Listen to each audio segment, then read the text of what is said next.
Okay, we're gonna get the bearings off this this crankshaft, and I'll be honest with you, these ones aren't that bad. One side here I already got off, and it was spinning pretty good actually.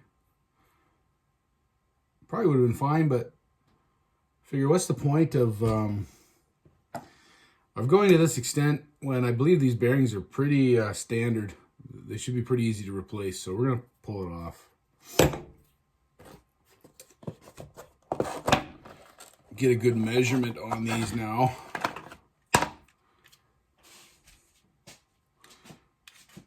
So, what we got on this?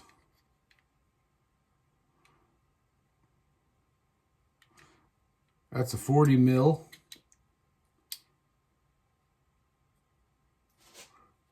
Outside diameter.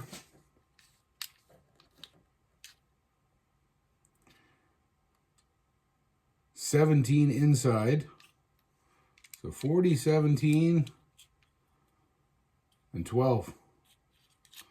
So that should be a pretty easy bearing to replace. So 40 outside diameter, 17 shaft size or inside diameter, and 12 thickness. So I'm going to go on to Motion Canada. That's where I buy all my bearings and seals, on Motion Canada, just because they have the biggest stock and they're able to get stuff in fast. I'm sure there's lots of other suppliers in Canada though, in Ottawa where I'm at. That's the best option. So pull this bearing out. We got to put it in the vise here. I get some soft jaws, but I've seen better days.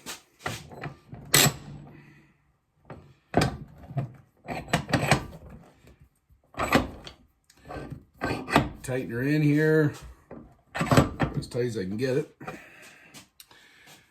And I bought this tool. I haven't used it much, I'll be honest with you, because I haven't really done that many bottom ends. I think I've only done maybe 2 or 3. But if you are, this tool is a must. So it's a bearing, splitter, and puller. Bottom end is the splitter, and then it's got this this puller apparatus. And it's a must if you're going to be pulling bearings. You can do it without it, but this will make your life a lot easier. Trust me. And you buy them on Amazon for cheap, and unless you're using them all day.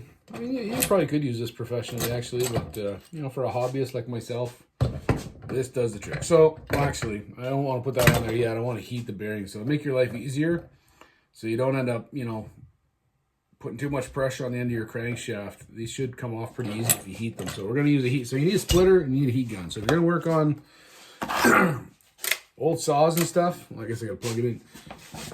Highly, highly, highly suggest getting a heat gun and a bearing puller and splitter.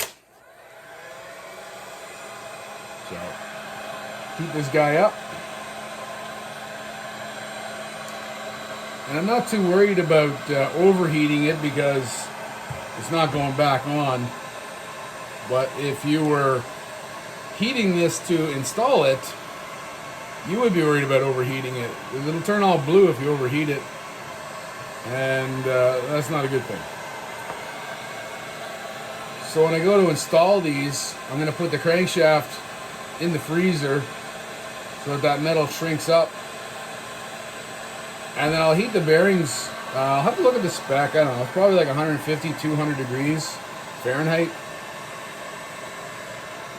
Would be about as hot as you want to go. So you either set them in the oven and pre-warm them that way.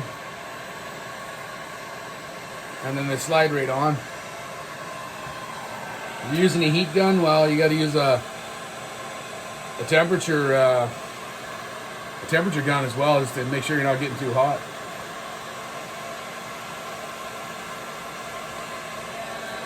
And this is kind of tricky because I'm probably heating the crankshaft a bit too.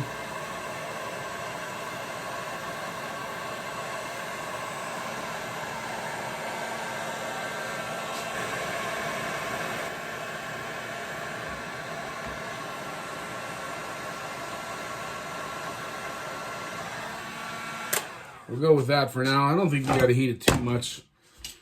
All right, so splitter goes on. Try and get it in underneath. I'll just give myself a little bit of room here. So splitter goes on, and oh boy.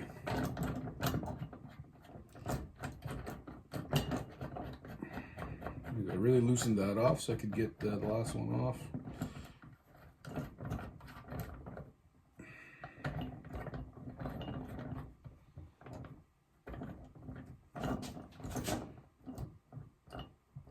And yeah, do I have that in a spot where it's actually gonna go under there? I'm not sure if I do. I'm not sure if I do. So then the next step is to tighten in the splitter so that it goes in under the bearing. At least that's my intention here.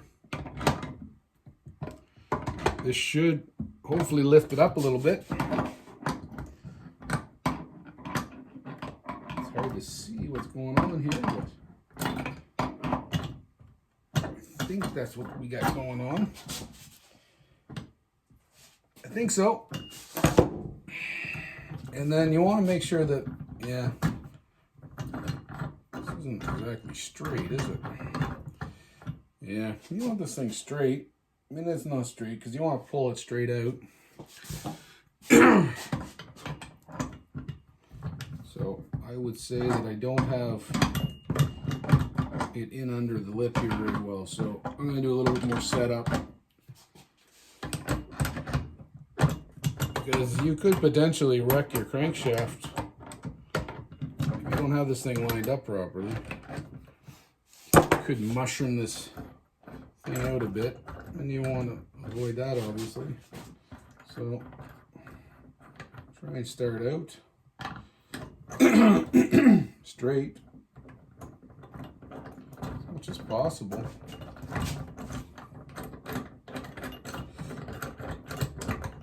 Have a look here. Why am I having such a problem with this?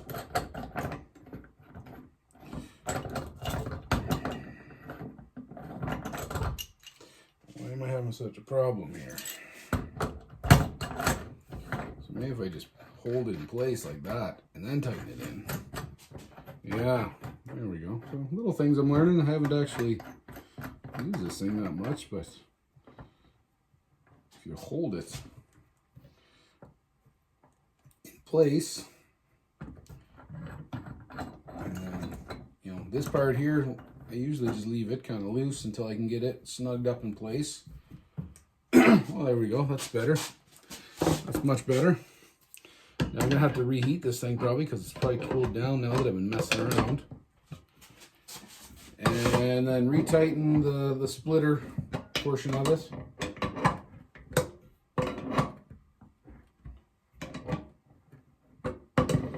Gets a good bite on it, and in theory this is actually, you know, working its way under. It's got like a tapered lip on it. It's working its way under it and lifting it up a little bit and kind of starting that motion of separating it from the crankshaft.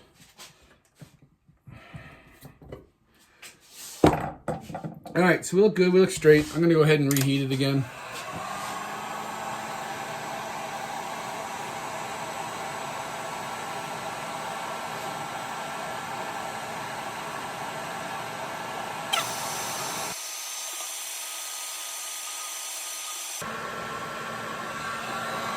The metal's starting to change colors on the bearing, so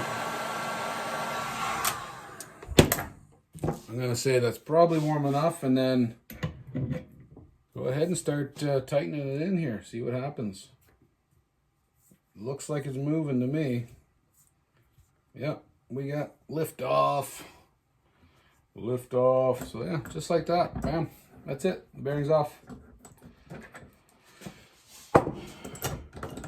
Just loosen off the splitter. It's a little warm down here for sure.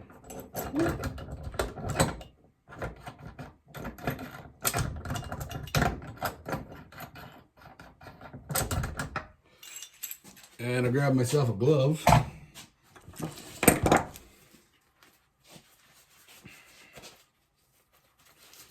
And That's it. It's hot too. Bearings off. Just like so. Yeah, I got that. Can you see it? It turned blue. So that's what you wouldn't want to do if you're putting it on. That's way too hot. So just keep that in mind if you're heating your bearings or adding heat anywhere near a bearing. You don't want to discolor it and turn it blue.